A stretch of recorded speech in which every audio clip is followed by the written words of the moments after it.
भारत के लिए सबसे पहली अगर कोई प्राथमिकता है तो देश के नौजवानों के लिए रोजगार उपलब्ध कराना। अब इसमें कुछ लोग बोलेंगे कि यहाँ पे प्राइवेट में जाकर के जॉब करें, प्राइवेट में मिलना चाहिए। अरे जब गवर्नमेंट खुद ये कोर्सेज करा रही है और वो खुद नहीं जॉब दे रही है तो ये कैसे एक्सपेक्ट कर सकते हैं कि प्राइवेट वाले यहाँ पे कंपनियां जो है जॉब देंगी। Hello friends, welcome back to my channel. Friend, general ज्ञान चैनल में आपका स्वागत है। सो फ्रेंड, आज जिस टॉपिक पे बात करेंगे, मैं इसके पहले वाले वीडियो में उसी टॉपिक पे बात कर रहा था, लेकिन थोड़ा सा इमोशनल हो गया था, इसलिए आगे मैं वीडियो नहीं बना पाया। फ्रेंड, इमोशनल होने वाली बात इसलिए है कि इस गवर्नमेंट में जो बोला गया था हम लोग के लिए वो चीजें कहीं ना कहीं नहीं की जा रही है फ्रेंड, और यहां पर जो हमें मिल रहा था वो भी हमसे छीन लिया गया।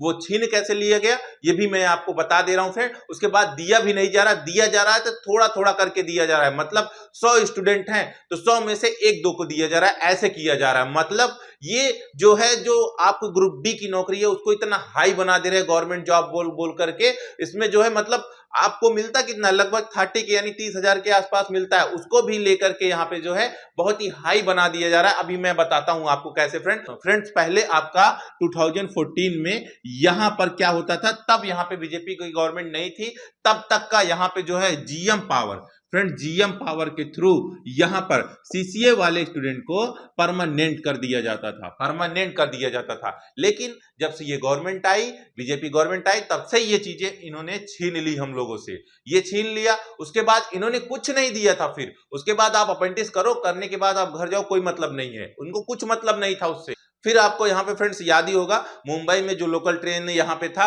उसके आगे आकर के बच्चों ने प्रदर्शन किया था। तब प्रदर्शन किया था, तब जाकर के इन्होंने जो है 20% जो है यहाँ पे ग्रुप डी में जो है बच्चों ने दिया गया था सीसीए स्टूडेंट को, सीसीए स्टूडेंट को फ्रेंड, तब जाकर के यहाँ पे दिया गया। और इसको दिया गया, उसके बाद यहां पर बच्चों ने ये सोचा कि अभी हम लोगों ने ये सोचा कि 20% है, इतने में बच्चे फुलफिल हो जाएंगे और इनको सभी को जो है जॉब मिल जाएगी, ये बोला गया।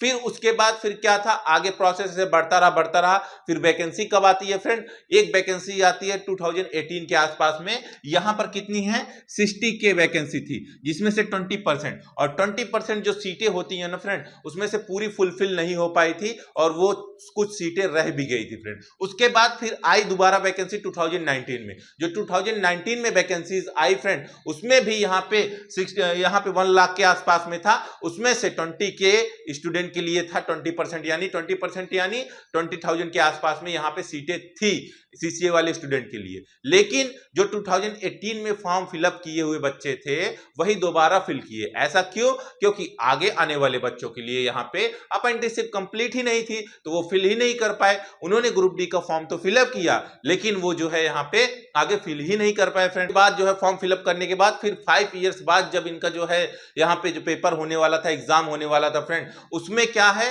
फिर आगे बच्चों ने बोला कि जो हम लोगों ने अप्रेंटिसशिप कंप्लीट कर रखा है वो जो है हमें अपेयर कर दें इसमें जो 20% है। लेकिन इनसे इतना भी नहीं हो पाया कि 20% आप जो है यहाँ पे 20% जो सीटें थी उसमें ऐड कर सकें, जो यहाँ पे उस समय यहाँ पे ट्रेनिंग कर रहे थे। इतना भी इन्होंने नहीं किया फ्रेंड। और जो सीटें थी ये लगभग जितनी इन्होंने दी थी, लगभग सब के सब खाली ही गई हैं, कुछ ही सीटें जो हैं यहाँ पे फुलफिल हो पाई फ्रेंड। इतना इन्होंने किया। और उसके बाद फिर यहाँ पे जो दे दिया गया कि 1/3 एआईटीटी के मार्कशीट का, एआईटीटी का 1/3 मैं भी बोलता हूं बहुत अच्छा है, ये नहीं बोल रहा हूं कि खराब है, बहुत ही अच्छा है फ्रेंड, ये बहुत ही अच्छा माना जाएगा। हम लोगों को तो लाभ मिलना चाहिए फ्रेंड, लाभ भी नहीं मिल रहा है। वो लाभ मिल जाए तब तो हम लोग के लिए 1/3 भी अच्छा है फ्रेंड। जो यहाँ पे बोला गया है हमारे जो एआईटीटी के मार्कशीट होंगे उसके 1/3 ऐड किया जाए। अब हम आपको एक वीडियो क्लिप दिखाते हैं, पहले इसको आप देख लीजिए, फिर हम यहाँ पे बात करते हैं।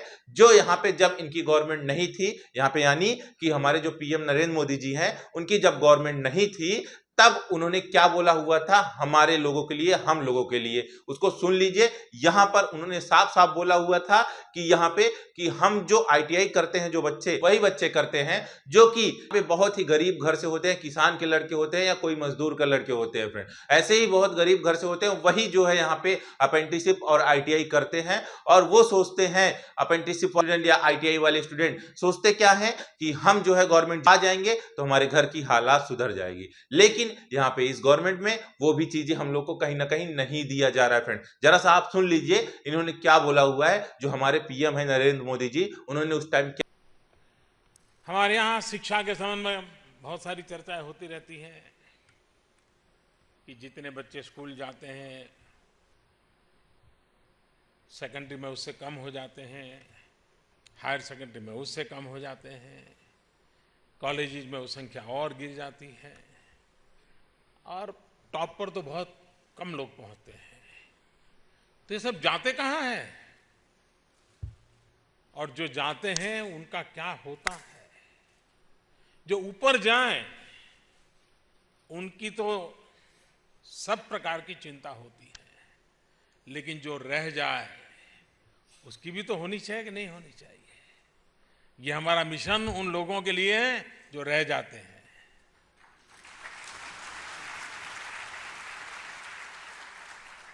और रह कौन जाते हैं? अमीर परिवार का बच्चा नहीं रह जाता है, उसको तो कुछ न कुछ मिल जाता है पैतृक परंपरा से।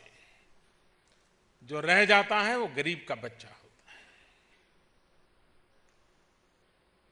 और एक प्रकार से हमने बहुत योजना पूर्वक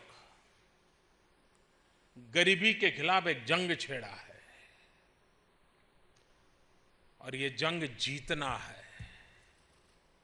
और ये गरीबी खिलाफ का जंग जीतने के लिए गरीब की ही मुझे फौज बनानी है। हर गरीब मेरा फौजी है, हर गरीब नौजवान मेरा फौजी है।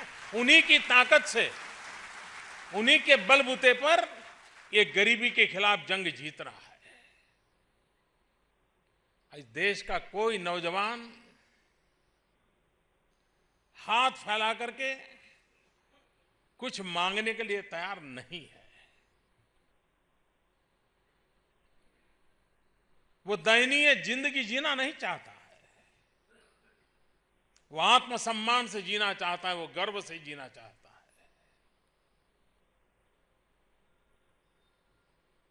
स्किल, कौशल्य, सामर्थ्य ये सिर्फ जेब में रुपये लाता ऐसा नहीं है, वो जीवन में आत्मविश्वास भर देता है, जीवन में एक नई ताकत भर देता है। उसे भरोसा होता है कि दुनिया में कहीं पर भी जाऊंगा मेरे पास ये ताकत है, मैं अपना पेट भर लूंगा, मैं कभी भीख नहीं मांगूंगा। ये सामर्थ्य उसके भीतर आता है। और इसलिए ये स्किल डेवलपमेंट ये सिर्फ पेट भरने के लिए, जेब भरने का कार्यक्रम नहीं है। ये हमारे गरीब परिवारों में एक नया आत्मविश्वास भरना और देश में एक नई ऊर्जा लाने का प्रयास है।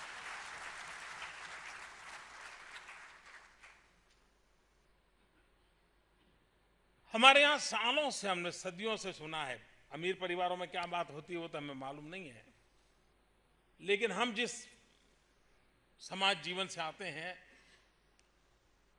हम अक्सर सुना करते थे, हमारे परिवार में अगल बगल में सब कुछ है, हमारे पिताजी और हमारे नौजवान साथियों के पिताजी यही कहते थे, अरे भाई कुछ काम सीखो, अपने पैरों पर खड़े हो जाना। हमारे देश में मध्यम वर्ग, निम्न मध्यम वर्ग, गरीब परिवारों में ये सहज बोला जाता है। 12-15 साल का बच्चा हुआ तो माँ बाप यही कहते हैं, अरे भाई कुछ काम सीखो, अपने पैरों पे खड़े हो जाओ। अगर जो बात हमारे घर घर में गूंजती है वो सरकार के कानों तक क्यों नहीं पहुंचती है?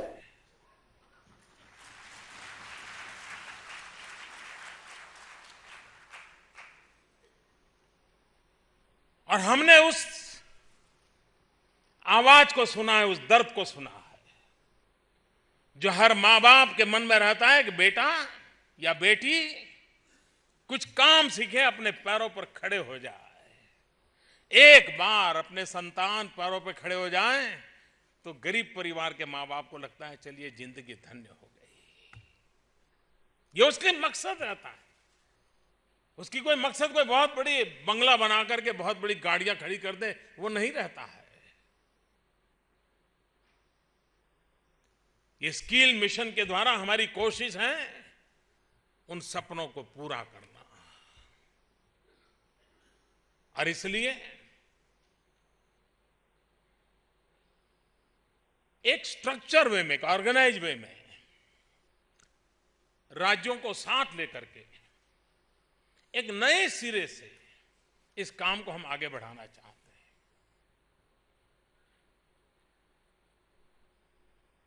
पिछली शताब्दी में दुनिया के अंदर हमने आईआईटी के माध्यम से विश्व में अपना नाम बनाया। दुनिया ने हमारे आईआईटी को एक अच्छी इंस्टीट्यूशंस के रूप में स्वीकार किया। हमें गर्व है इस बात का। लेकिन इस शताब्दी में हमारी आवश्यकता है आईटीआई की।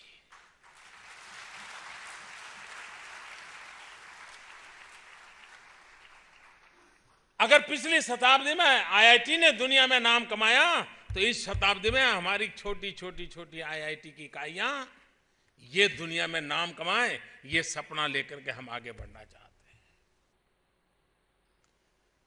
हम कहते हैं कि हमारे पास 65% जनसंख्या 35 साल से कम आयु की है। अगर उसके पास कौशल्य नहीं होगा, उसके पास अगर अवसर नहीं होंगे, तो चुनौतियों को कैसे पार कर पाएगा? अगर वो चुनौतियों को पार नहीं कर पाएगा तो हमारे लिए वो खुद एक चुनौती बन जाएगा। और इसलिए भारत के लिए सबसे पहली अगर कोई प्राथमिकता है तो देश के नौजवानों के लिए रोजगार उपलब्ध कराना, रोजगार के योग्य नौजवानों को तैयार करना, रोजगार के योग्य नौजवान को तैयार करने के लिए पूरा एक मैकेनिज्म, एक व्यवस्था, एक स्ट्रक्चर तैयार करना। इस मिशन के द्वारा उन सभी आवश्यकताओं को पूर्ति करने का प्रयास हो रहा है। हम विश्व के युवा देश हैं। दुनिया के बहुत देश हैं जहां समृद्धि बहुत है। तो फ्रेंड्स, आपने सुन ही लिया होगा। और यहां पे फ्रेंड्स इन्होंने साफ साफ ये बोला हुआ है कि इस टाइम पे जो है आईआईटी का जमाना नहीं, इस टाइम पे आईटीआई का जमाना है फ्रेंड। तो आईटीआई का जो टाइम है फ्रेंड, तो आईटीआई के टाइम पे यहां पे जॉब भी मिलना तो चाहिए ना। स्किल आप करा देते हो, आईटीआई आप करा देते हो, फिर उसके बाद अप्रेंटिसशिप आप करा देते हो। अब बच्चा करे क्या? अब इसको जॉब भी तो मिलना चाहिए। अब इसमें कुछ लोग बोलेंगे कि यहाँ पे प्राइवेट में जाकर के जॉब करें, प्राइवेट में मिलना चाहिए। अरे जब गवर्नमेंट खुद ये कोर्सेज करा रही है और वो खुद नहीं जॉब दे रही है, तो ये कैसे एक्सपेक्ट कर सकते हैं कि प्राइवेट वाले यहां पे कंपनियां जो है जॉब देंगी? जब यहां पे गवर्नमेंट ही नहीं जॉब दे रही है तो प्राइवेट वाले जॉब कैसे देंगे? ये कैसे एक्सपेक्ट किया जा रहा है? जब यहां पे गवर्नमेंट जॉब देगी तभी कहीं ना कहीं जाकर के प्राइवेट में हम सीसीए वाले स्टूडेंट की वैल्यू होगी और आईटीआई वाले स्टूडेंट की वैल्यू होगी। नहीं तो जो जाएंगे आईटीआई करने के बाद भी तो उनको वही सैलरी दी जाएगी जो एक मजदूर को दी जाती है, 7 से 8 हजार 10 हजार रुपए वही दी जाएगी। जब तक यहां पे गवर्नमेंट जॉब नहीं देगी तब तक प्राइवेट वाले भी अच्छे से नहीं सुनेंगे। यहां पर बच्चों को यहां पे अप्रेंटिसशिप कंप्लीट किए हुए यहां पे 6-6 साल हो जा रहा है रेलवे में, और यहां पर अभी तक जो है कोई भी वैकेंसीज नहीं देखने को मिल रही है। और यहां पे बच्चे यहां पे बढ़ते ही जा रहे हैं और अप्रेंटिसशिप की लगातार वैकेंसियां दे रहे हैं, और यहां पे लेकिन परमानेंट जॉब की कोई भी वैकेंसीज नहीं निकाल रहे हैं। ये है हमारे जो पीएम है उनकी स्किल इंडिया की कहानी। आप देख सकते हैं फ्रेंड, खुद देख सकते हैं, आपको खुद समझ में आएगा। और मैं आपको बता दूं, जो मैंने अपने YouTube चैनल पर एक एग्जिट पोल अपलोड किया हुआ था, आपको स्क्रीन के सामने दिख रहा होगा फ्रेंड, और मैंने आपको इसके पहले वाले वीडियो में बताया था, यहां पर जो है सबसे ज्यादा वोट जो है कांग्रेस को दिया जा रहा है। क्यों दिया जा रहा है? क्योंकि हमें ये नहीं पता कि ये पार्टी क्या करती है, ये पार्टी क्या करती है। हमें इससे नहीं मतलब है फ्रेंड, हमें सिर्फ इससे मतलब है कि यहां पर जब कांग्रेस गवर्नमेंट थी उन्होंने हमें बहुत सारे जॉब की अपॉर्चुनिटी दी और डायरेक्ट हम लोग को रिक्रूटमेंट ले रहे थे यहां पे अप्रेंटिसशिप कंप्लीट करने के बाद। लेकिन जब से बीजेपी गवर्नमेंट आई तब से ये चीजें यहां पे एकदम पूरी तरह से यहां पे खत्म कर दिया गया, और यहां पे बोला गया आपको एग्जाम देना पड़ेगा, और एग्जाम देना पड़ेगा वो तो ठीक है, वैकेंसी भी नहीं दिया जा रहा है फ्रेंड।